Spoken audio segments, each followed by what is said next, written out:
আম্মাজান আয়েশা সিদ্দিকা রাদিয়াল্লাহু আনহা তিনি এক গরিব অসুস্থ ব্যক্তিকে যাকাত দিবেন। আম্মাজান আয়েশা সিদ্দিকা রাদিয়াল্লাহু তাআলা আনহা তিনি তার খাদেমকে ডাক দিয়ে বলেন, খাদেম, তুমি অমুক বাসায় গিয়ে অমুক ব্যক্তিকে এই সম্পদটা তাকে দিয়ে আসো, তবে তিনটা শর্ত।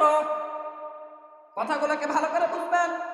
আম্মাজান আয়েশা সিদ্দিকা রাদিয়াল্লাহু তাআলা আনহা তার খাদেমকে ডাক দিয়ে বলে, এ আমার খাদেম, তুমি যে তাকে এই যাকাতের টাকাটা দিয়ে আসবে, যাকাতের সম্পদটা দিয়ে আসবে, তবে তিনটা শর্ত মেনে।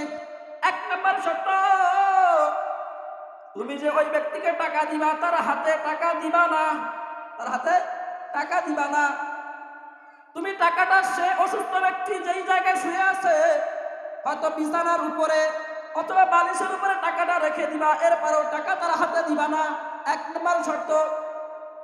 দুই নম্বর শর্ত হইল, তুমি এটা যে যাকাতের টাকা দিতেছো এই কথাটাকে বলবা না যেটা যাকাতের টাকা। তিন নম্বর, এই যাকাতের টাকা দেওয়ার পরে তুমি তার কাছ থেকে দোয়া চাইবা না, দোয়া চাইবা না। খাদেম এই কথা শোনার পরে যেই অনুযায়ী বলছে সেই অনুযায়ী তিনি আমল করছেন। যাকাতের টাকা দিয়ে আসার পরে তিনি আম্মাজান আয়েশা সিদ্দিকা রাদিয়াল্লাহু আনহাকে ডাক দিয়ে বলে, আপনি যেইভাবে বললেন সেইভাবে আমি করছি, কিন্তু এইভাবে শর্ত দেওয়ার কারণ কি?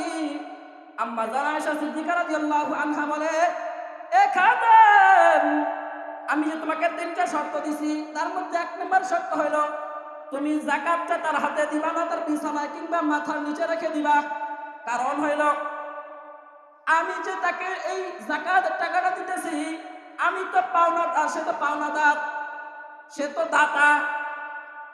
আমার কাছে যে ঋণ ছিল আমি সেটা তাকে দিয়ে আমি ঋণ থেকে হালকা হব, ঋণ মুক্ত হব, এই জন্য আমি তাকে দিছি। আমি যখন তার হাতে যখন টাকাটা দিব তখন দেখা যাবে যে সে টাকাটা নিজ দিয়ে দিবে। একজন মানুষ আমাকে টাকা দিতেছে, টাকা যখন দেয়, যে ব্যক্তি দেয় তার হাতটা কি থাকে? উপরের দিকে থাকে, আর যে নেয় তার হাতটা নিচের দিকে থাকে। আর যে দেয় সে হলো বড়, আর যে গ্রহণ করে সে ছোট। কিন্তু হাদিসের মধ্যে কি আছে? আলিয়াদুল উলিয়া খায়রুম মিনাল ইয়াদিস সুফলা। নেনেওয়ালার থেকে যে ব্যক্তি নেয় তার থেকে যে ব্যক্তি দেয় সে উত্তম।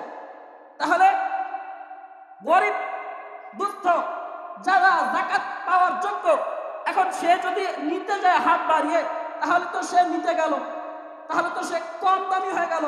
আর দাতা হলো কে? যে দিচ্ছে। কিন্তু না, সে তো দাতা না, তার উপরে ঋণ ছিল, সে এই ঋণটাকে পরিশোধ করার জন্য তার কাছে দিতে গেছে। তাহলে সে কিভাবে আগে দিবে? এই জন্য আম্মাজান আয়েশা সিদ্দিকা রাদিয়াল্লাহু আনহা বলছে, তুমি টাকা তার হাতে দিবে না। যদি টাকা তুমি তার হাতে দিতে চাও তাহলে সে নিজ করে হাতটা দিয়ে টাকা নিবে, তাহলে সেটা আদবের খেলাফ হয়ে যাবে।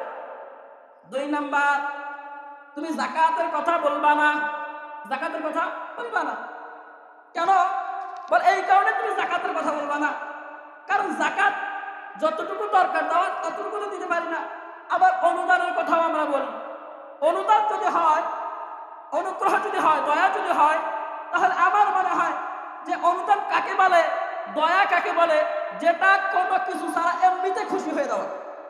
আপনি যদি অনুদান বলে মনে করেন, তাহলে আপনার ফ্যামিলিতে পুরা রমজান মাস মিলে যত টাকা খরচ হয়, কাপড় চোপড় সবকিছু কেনার পরে যত টাকা খরচ হয়, সেটা যদি কোনো কাউকে এমনিতেই দিয়ে দেন তাহলে সেটা অনুদান হবে, দয়া হবে। কিন্তু আপনি তো সেটা করেন না, সেটা তো করেন না। মনে করেন যেটা গরিবের হক, তাকে সেটা ফিরিয়ে দিচ্ছেন, তাকে সেটা ফিরিয়ে দিচ্ছেন। তিন নম্বরে দোয়া চাইবে, দোয়া চাইবে না। কেন?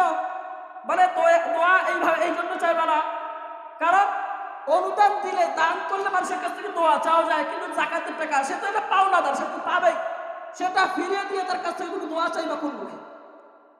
এই তিনটা শর্তের উপরে আম্মাজান আয়েশা সিদ্দিকা রাদিয়াল্লাহু আনহা খাদেমকে বলছে যে তুমি দান করে আসো, তুমি এই যাকাতের টাকা তাকে দিয়ে আসো, তার হক পূরণ করে আসো।